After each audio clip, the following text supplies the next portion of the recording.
अब यहाँ पे हमारा ट्रांजेक्शन जो है प्रोसेस कर रहा है। यहाँ पर देखो मशीन में आवाज़ आना स्टार्ट हो चुकी है। कुछ ही देर में अगर अपन देखेंगे तो यहाँ पर आपको मेरा कैश जो है निकलते हुए देखने को मिल जाएगा। तो फटाफट से यहाँ पर आप देख सकते हैं कैश मेरे पास यहाँ पर आ चुका है।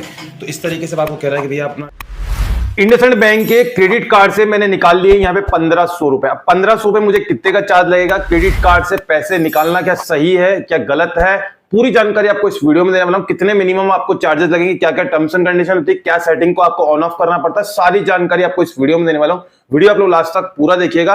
आज हम बात करने वाले हैं, अगर आपके पास इंडसइंड बैंक का कोई भी क्रेडिट कार्ड है, उससे यदि आप एटीएम पे जाकर के किसी इमरजेंसी में कैश विड्रॉ करते हो तो कितने चार्जेस आपको देने पड़ेंगे। सबसे पहले अपन चलते हैं एटीएम पर और आपको कैश विड्रॉ करके दिखाते हैं कि कैसे कैश विड्रॉ करना है। सो फ्रेंड्स, यहाँ पर इंडसइंड बैंक का ही क्रेडिट कार्ड मेरे पास अवेलेबल है। इस क्रेडिट कार्ड से यदि मैं एटीएम पे विड्रॉ करता हूँ या एसबीआई का एटीएम है, अगर मैं इसे यहाँ पे विड्रॉ करता हूँ तो मुझे कितने क्या चार्जेस देने पड़ेंगे, सारी जानकारी आपको इस वीडियो में दूंगा। वीडियो आप लोग लास्ट तक पूरा देखिएगा। फटाफट से इस कार्ड को जिस तरीके से मैं इंसर्ट कर रहा हूँ उसी फॉर्म में आपको इंसर्ट कर देना है। इंसर्ट करने के बाद क्या कुछ प्रोसेस करना है वो यहाँ पर आप देख लीजिए। सबसे पहले कह रहा है कि भैया आप अपना पासवर्ड जो है वो यहाँ पर एंटर करना है। तो मैं अपना पासवर्ड जो भी है वो यहाँ पर एंटर कर देता हूँ। जैसे ही मैंने पासवर्ड एंटर किया देन आफ्टर मुझे यहाँ पे बोलेगा कि भैया आप क्या चाहते हो, मिनी स्टेटमेंट चाहते हो, ये वगैरह वगैरह। तो यहाँ पर आपको कैश विड्रॉ वाले बटन पर आपको टैप कर देना है। उसके बाद यहाँ पर आपको 3 ऑप्शन देखने को मिलते हैं। तो अगर अपन डेबिट कार्ड से निकालते हैं तो सेविंग करते हैं, करंट अकाउंट तो करंट, यहाँ पे क्रेडिट, इस पर आपको टैप कर देना है। यहाँ पे अपना अमाउंट एंटर कर दीजिए, जितने रुपए भी आप निकालना चाहते हो। मेरे केस में मैं यहाँ पे 1500 निकालना चाहता हूँ, 1500 डाल देता हूँ। आप यहाँ पे 2000 निकालना चाहे 2000 निकाल दीजिए। उसके बाद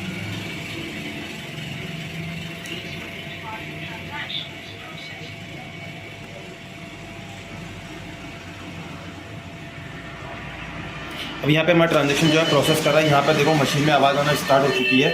कुछ ही देर में अगर अपन देखेंगे तो यहाँ पर आपको मेरा कैश जो है निकलते हुए देखने को मिल जाएगा। तो फटाफट से यहाँ पे आप देख सकते हैं कैश मेरे पास यहाँ पर आ चुका है। तो इस तरीके से आपको कह रहा है कि भैया अपना बैलेंस डिस्प्ले करना चाहते हो, नहीं करना चाहते हो, नो वाले बटन पर क्लिक कर देना है। काम खत्म हो गया सक्सेसफुली। मैंने यहाँ पर जो है वो 1500 रुपये विड्रॉ कर लिए। कैश विड्रॉ कैसे करना है उसके बारे में तो आपने देख ही लिया। और उसके अलावा एक चीज और यहाँ पे बताना चाहूंगा कि इससे पहले मैंने यहाँ पे एसबीआई के ऊपर वीडियो बनाया था कि एसबीआई कैसे, अगर आप कैश विड्रॉ करते हो एटीएम से कितना चार्ज आपको देना पड़ेगा। एचडीएफसी बैंक का कोई क्रेडिट कार्ड है तो उससे आपको कितना चार्जेस देना पड़ेगा, आईडीएफसी बैंक है तो उसका कितना चार्जेस देना पड़ेगा। इसके अलावा वन कार्ड का क्रेडिट कार्ड है, उससे अगर आप एटीएम से कैश विड्रॉ करते हो क्रेडिट कार्ड से तो कितना देना पड़ेगा। अमेजन पे आईसीआईसी क्रेडिट कार्ड है उससे आपको कितना देना पड़ेगा। इनके ऊपर ऑलरेडी डिटेल वीडियो बना रखा है जिसका लिंक आपको पिन कमेंट में या डिस्क्रिप्शन बॉक्स में आपको मिल जाएगा। अभी अपन बात करते हैं इंडसइंड बैंक का। यहां पर आपके सामने लाइव में एटीएम पे गया और 1500 रुपए का यहां पर मैंने जो है कैश विड्रॉ कर लिया इस कार्ड से। देखो घुमा फिरा करके अगर 100 बातों की एक बात बोलूं ना, मैंने केवल और केवल कैश विड्रॉ किया है वीडियो बनाने के पर्पज से, आपको समझाने के पर्पज से। आप भूल कर भी कैश विड्रॉ मत करना एटीएम से, ये गलती बिल्कुल मत करना, क्योंकि अगर आप ऐसा करते हो तो बहुत हैवी चार्जेस आपको देने पड़ेंगे। मैंने तो केवल और केवल यहां पर जो है एटीएम से कैश विड्रॉ किया है केवल और केवल आपको समझाने के पर्पज से। अगर यहां पर अगर आप कैश विड्रॉ करते हो तो काफी हैवी चार्जेस आपको देने पड़ सकते हैं। तो यहां पर आपको कुछ नहीं करना है, बहुत सिंपल सा तरीका है। अगर आपको बहुत ज्यादा नीड है पैसे की तो भैया आप पेटीएम वगैरह पे या किसी भी थर्ड पार्टी एप्लीकेशन में जाके रेंट पेमेंट या एजुकेशन फी या कैसे ना कैसे करके निकाल लो आप, 1-2% चार्ज में आपका निकल जाएगा। लेकिन अगर आपको हार्ड कैश की ही जरूरत है, आपको हार्ड कैश ही निकालना है एटीएम से, तो आपको कितने चार्जेस देने पड़ेंगे चलो इस वीडियो में आपको बताता हूं।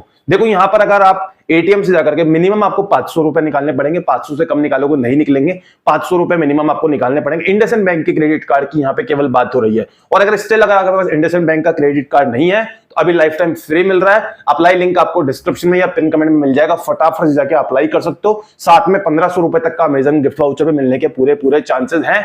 जाइए फटाफट से अप्लाई करिए। अभी बात करते हैं यहां पर आपको कितने चार्जेस देने पड़ेंगे। देखो चार्जेस के ऊपर मैंने यहाँ पे एक चार्ट बना रखा है जो आपको यहाँ पे दिखा दूंगा। यहाँ पर आपको मिनिमम से मिनिमम जो चार्ज लगेंगे वो लगेंगे 300 रुपए प्लस जीएसटी।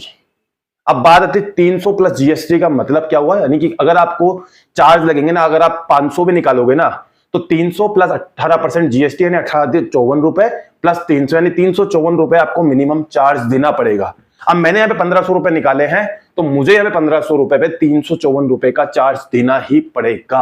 अब यहाँ पे कुछ सिनेरियो और बता देता हूं। अगर यहाँ पर अगर आप इस कार्ड से यदि 20,000 रुपए निकालते हो, यहाँ पे मैं स्क्रीनशॉट लगा दूंगा आपको सारी चीजें समझ आ जाएगी।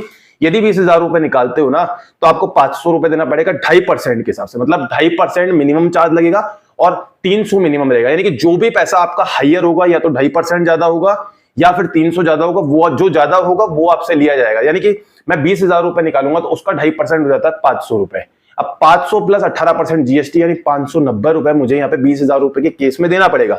अब यहाँ पे दूसरा सिनेरियो निकल के आता है कि भैया मैं यहाँ पे केवल और केवल 6,000 रुपए यदि मैं विड्रॉ करता हूं इस कार्ड से तो मुझे कितना देना पड़ेगा भैया, तो भी आपको यहाँ पर 300 जो है 54 रुपए का चार्ज देना पड़ेगा, 300 प्लस 18% जीएसटी।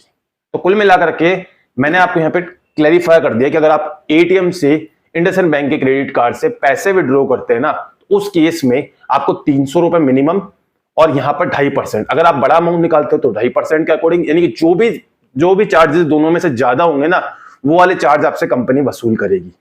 तो घुमा फिरा करके आपको सारी जानकारी मिल चुकी होगी। इसके अलावा बात आती है कि यहाँ पर एक सवाल और आता है, कई बार मेरे को वीडियो में पूछा गया है कि भैया इसके अलावा भी कोई चार्जेस लगते हैं क्या? तो भैया इसके अलावा कोई आपको चार्जेस देने की जरूरत नहीं पड़ेगी। बिलिंग साइकिल जो होगा उससे पहले इसे पे कर देना। यदि आप उससे पहले पे नहीं करते हो तो आपको एक्स्ट्रा चार्ज देने पड़ेंगे। और एक चीज और आती है यहाँ पे, जो कमेंट सेक्शन में कई बार मेरे को पूछा जाता है कि भैया यहाँ पर मेरा जो क्रेडिट कार्ड है उसकी लिमिट जो है मान के चलो 50,000 रुपए, तो क्या मैं 50,000 रुपए एटीएम से कैश विड्रॉ निकाल सकता हूं? नहीं बॉस, यहां पर आपको हर क्रेडिट कार्ड पे एक लिमिट दी जाती है कि कैश आप कितना विड्रॉ कर सकते हो।